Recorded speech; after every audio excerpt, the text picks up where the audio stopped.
Who is not the question that I'm asking today. It's what, as in what is language really? I thought the chapter 8 talking about language was pretty interesting for me because it actually applied really well with another one in my class called literary theory, in which we're talking about the structure of language, and we don't really think about it, but language really is kind of this. It's this thing that has boundaries, and it is a structure. And comparing to like other schools of thought, compared to mathematics, I always thought of it as math was like the highly structured, the one that had limits. The school of thought and the humanities is these like boundless creative outlets that you kind of do whatever you want with. But in reality, language, English writing, communication is much more structured than we kind of think about. And I think kind of the arbitrariness to language is interesting. It was kind of a new idea for me. I think it's also interesting the book talks about is differences between languages, and the fact that we might not be able to express exact ideas between languages. That in English we might have happy, but in a different language you might have a number of different words describing different precise feelings regarding happy.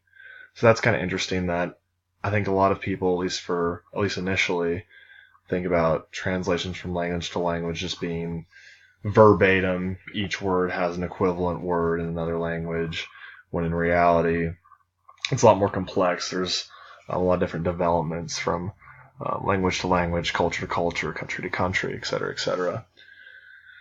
And then also, while we're talking about language, let's address nonverbal language. I mean, is that a can of worms or what? Okay. Nonverbal language is something that I feel like is really hard to capture. The book does define it, has a very kind of extended definition of it. But it's something that nonverbal communication is just something it's kind of, you have to separate it from verbal communication. Obviously, that was kind of a stupid comment actually, but it was worth stating because nonverbal communication is something it can connect throughout all cultures, all languages, and at the same time is kind of difficult to define. There's a lot that goes into it. It can be facial expressions, it can be your clothing, it can be the way you hold your hands, the way you look at someone. And there's a lot that goes into it, and it's very hard to be cognizant of all of the nonverbal messages that you're giving out to other people. And you can master it, I suppose. I don't know if you can really master it, actually. I think it's something that you should become more aware of.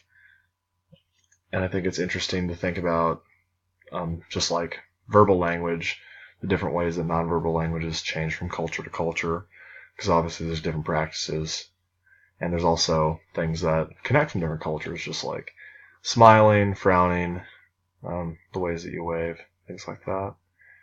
So that's just my brief little spiel on the nature of language and what is language.